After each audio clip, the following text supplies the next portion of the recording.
Hello, you two pipers. Double O Rick, Double O Pipe, alias Rick. And that pipe I got yesterday, I got a note from Ron Hardcrackers. Love that name. Ron Hardcrackers. Told me how to straighten this out, and I got it pretty straight. So I was going to fill it up with some velvet, see how it smokes. Does seem to be a bit of a crack there, but we'll see if it leaks smoke. If it does, I'll have to work on it some more. I love that name, Ron Hardcrackers. That just cracked me up. And he told me to heat that element ever so lightly, and then turn it ever so lightly, and do that until you've got it in the position you want. And I turned it, and I turned it, and unfortunately I went just a tad too far. Not as bad as it was yesterday, but still not quite straight. But much better than it was.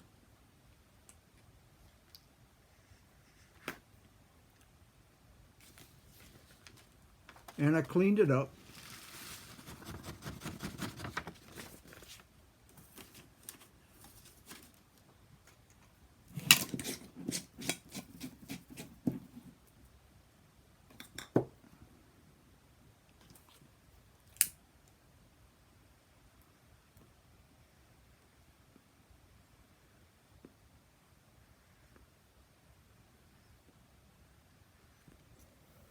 It's got an easy draw to it.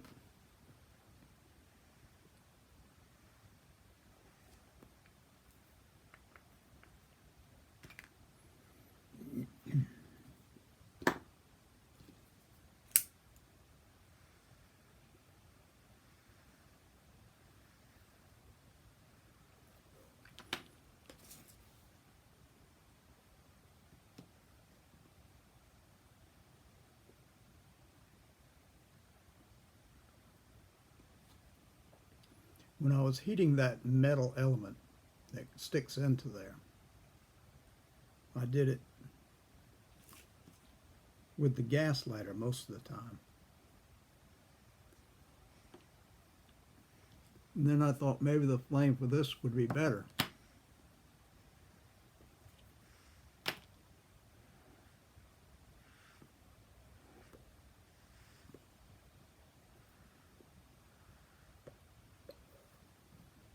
So I filled it up with lighter fluid.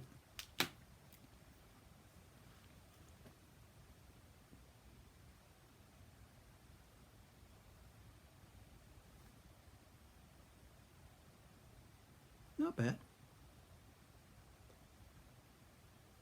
I like the length okay.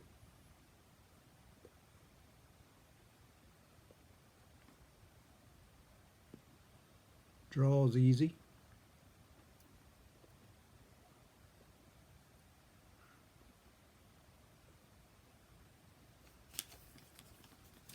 I'm satisfied. Thank you, Ron Hardcrackers. Love that name. I appreciate your help with that.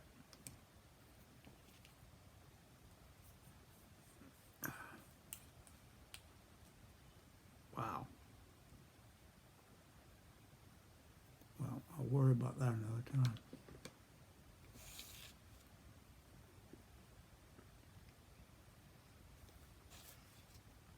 I want to go back to third grade again.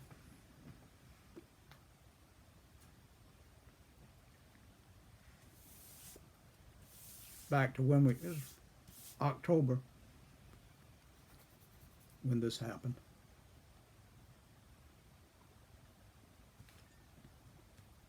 But I had told Clyde what I wanted to do. And he looked at me and said, "That's the stupidest thing I ever heard." I said, what do you mean that's stupid? He says, it's just stupid. Nobody does that. I said, well, phooey on you. I don't think it's stupid, and I'm going to do it. And he said, that's just really, you're just, Neff, you're just dumb. And I said, I'm not. And we went back and forth, and we got louder and louder, and my grandmother came in and said, what's all this noise? And Clyde said, Ricky's just being stupid again. She said, what do you mean?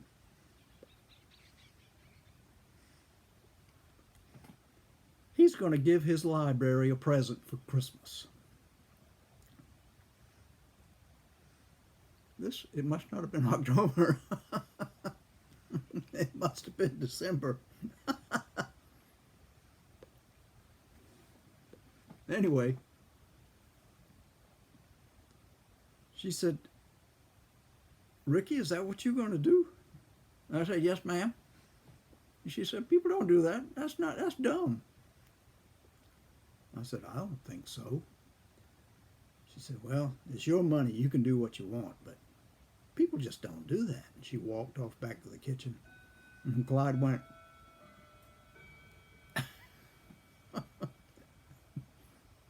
I said, well, I'm doing it. I don't care. He went to his room, and I went to the front room and got a comic book and sat down, waiting for my mother to come pick me up. Because I stayed with them for Monday through Friday. And on the weekend, my mother, after work, came pick me up, took me home for the weekend. When I started reading my comic book, the door opened up, and it was her, and I ran over to her. And she gave me a week's worth of hugs.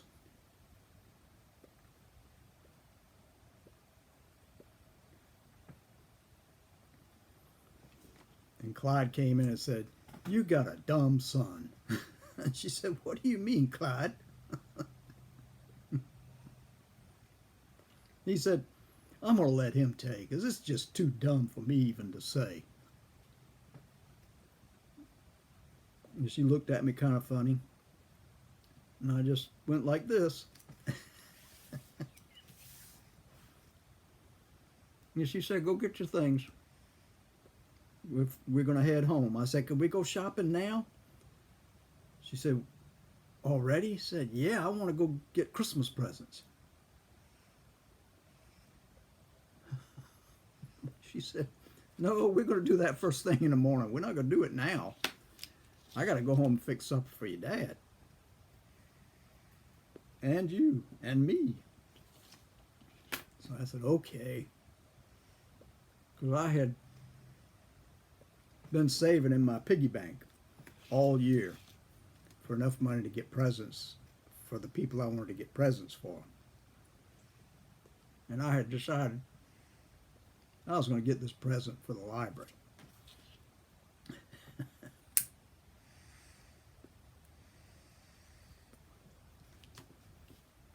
So, as we were walking out, Clyde was doing this to me, and I went to him.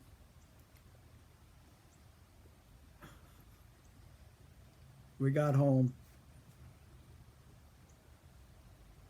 and I went and got my piggy bank and started putting a knife in the slot so that the money would slide out from the slot. On TV, they used to break it with a hammer, but I couldn't break this because I had had this old piggy bank for 3 years now. Had it up till I got married, when my then wife needed some money and she broke it open with a hammer. Boy, I was ticked. But anyway,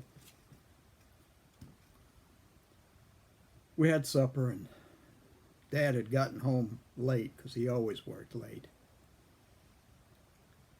His employers always put him on salary because they didn't want to pay him the overtime, and he always worked overtime.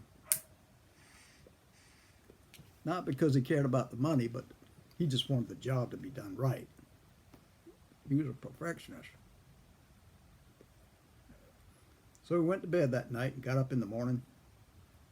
Actually, my mother called to me and I threw back the covers and jumped up and my feet landed on the linoleum, cold linoleum, and I kind of danced to the bathroom and brushed my teeth and washed my face, got dressed and went to the table, and Mom set breakfast down in front of me. Soft boiled eggs in a Santa Claus and Mrs. Claus egg cups. And she had buttered bread and cut them up. Dad always called those soldiers. And I would dip the soldiers into the yellow with the egg and slurp those down. Then when they were finished, get that old spoon and rim along the shell of that egg, pull it out and just pop the whole thing into my mouth and chew it up. And after I finished, I said, "I'm finished, can we go?" And she said, "Shh, don't wake your dad up." I said, "He's asleep again?" And she said, "Yeah, we're going to let him sleep." I said, "I thought he was going to go shopping with us." And Mom said that he needed his sleep, and maybe later that afternoon he would take us out again. But the two of us would go shopping this morning. Saturday morning, off to town. I said, "We're going to Edwards?" Because what I had wanted to buy, I had seen in Edwards one day. She said, "No, we're going to go to the other end of town, Silvers and Woolworths." And I said, "Okay, and then we'll go to Edwards?" She said, "Yeah, we can do that. Or we can go this evening with your dad."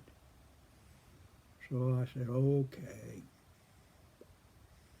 My mother had worked at Silvers before she met Dad. And she still knew some of the people there, so she would always catch up on the gossip.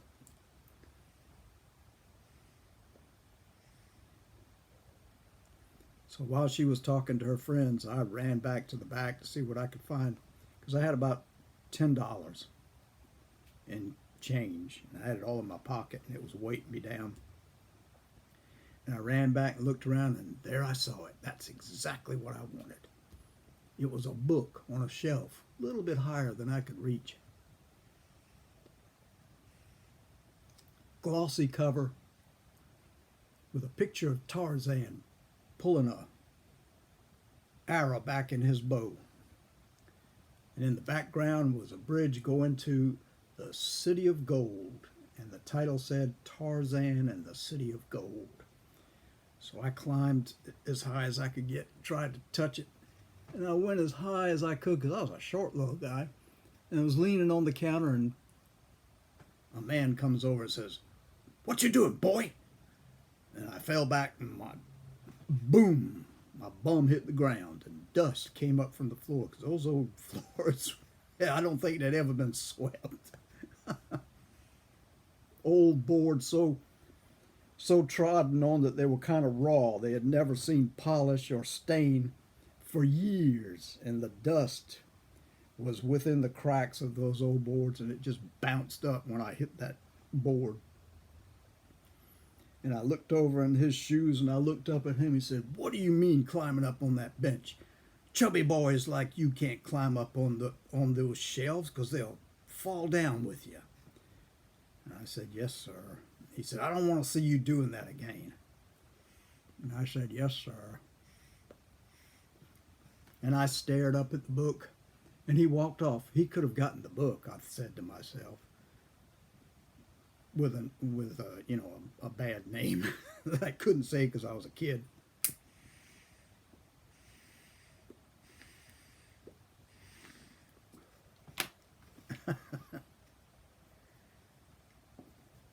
So I looked around to see where he had gone, and he was up front talking to somebody.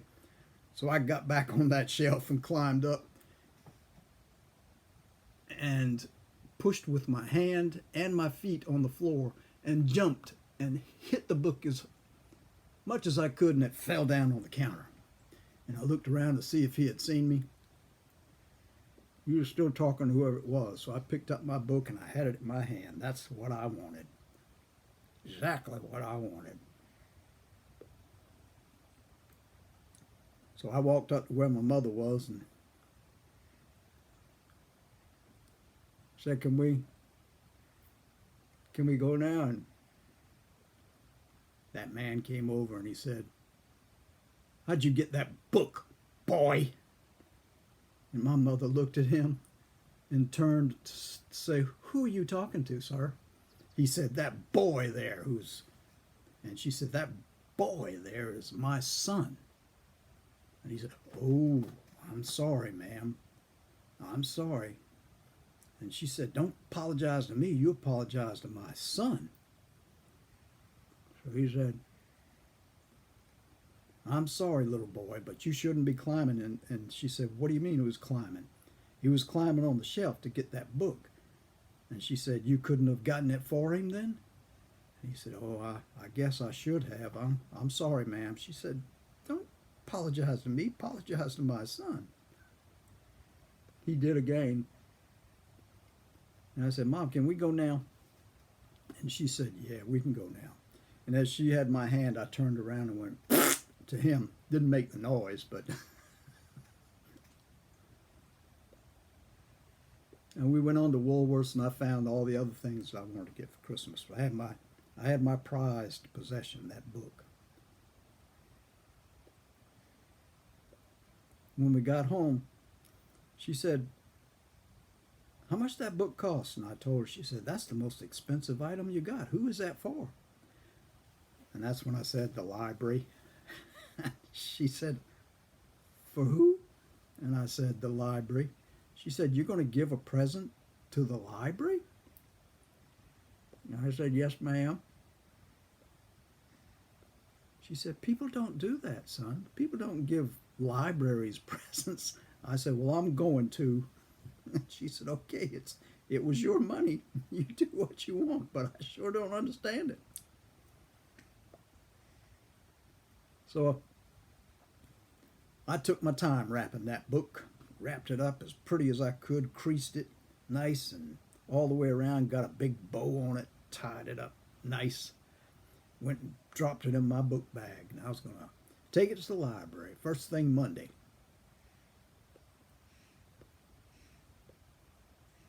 Monday was library day.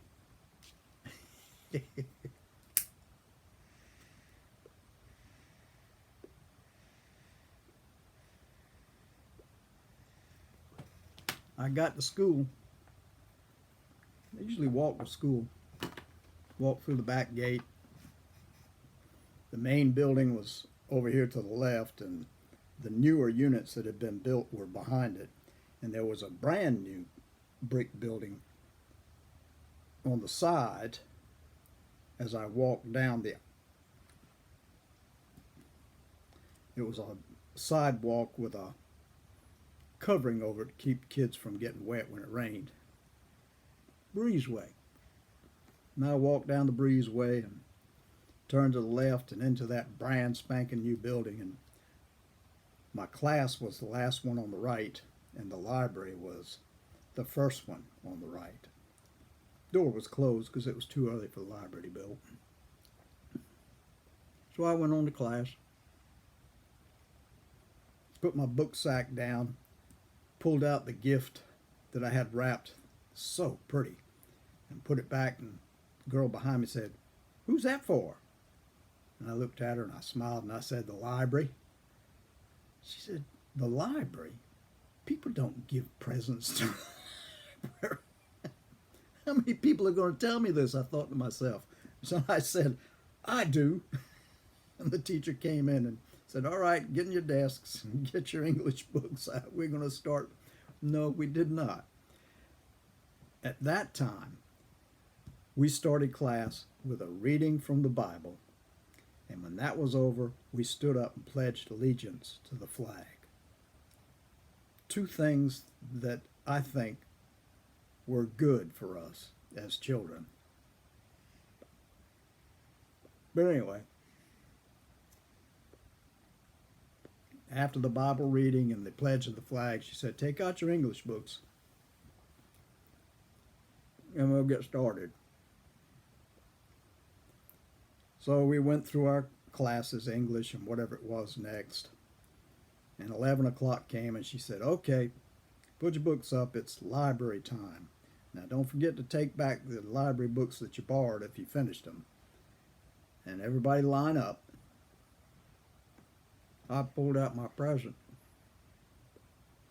And everybody was looking at me like, what the heck is he doing? And I was just as proud as I could be. I had a present for the library.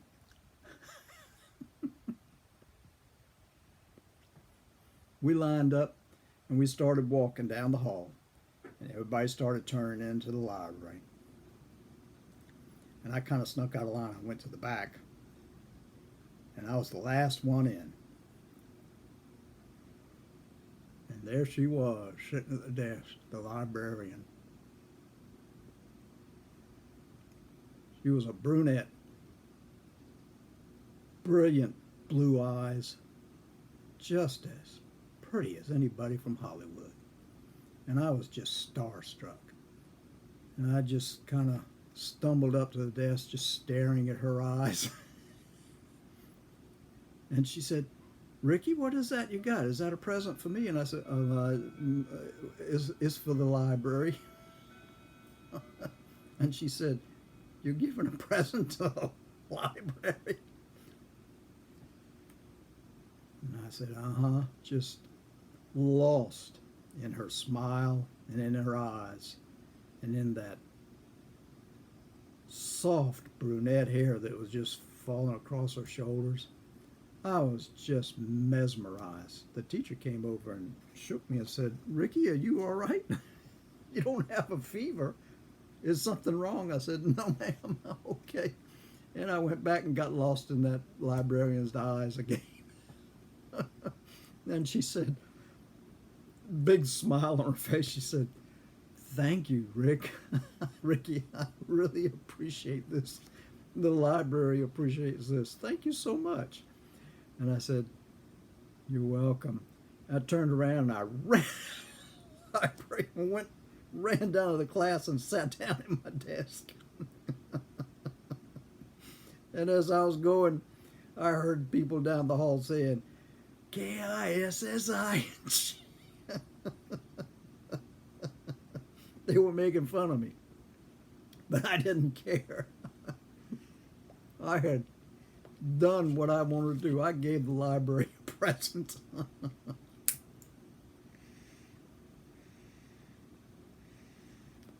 I was just head over heels for that librarian.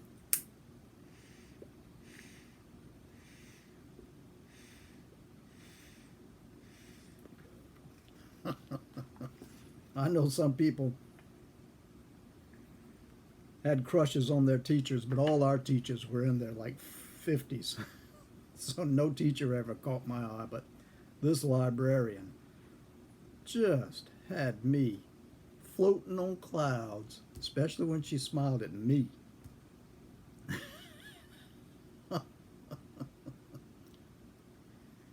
So yeah, I guess I was stupid. But I didn't think so at the time. So much for really young love.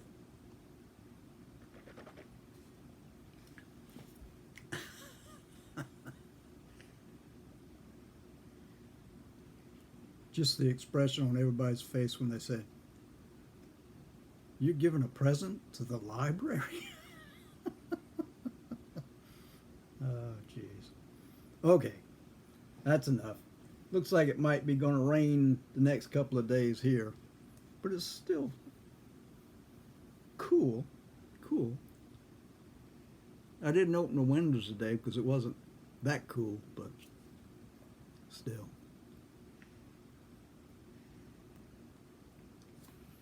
I went to Publix today because it's geezer day. Got my 5% off. So the day is done. Hunter's been sleeping up here the whole day. I don't know if there's something wrong with him or not, but he hasn't been to the back once. But I think he's all right. Seems to be. All right, folks. Hope you don't mind listening to some silly story from a lovesick kid of third grade.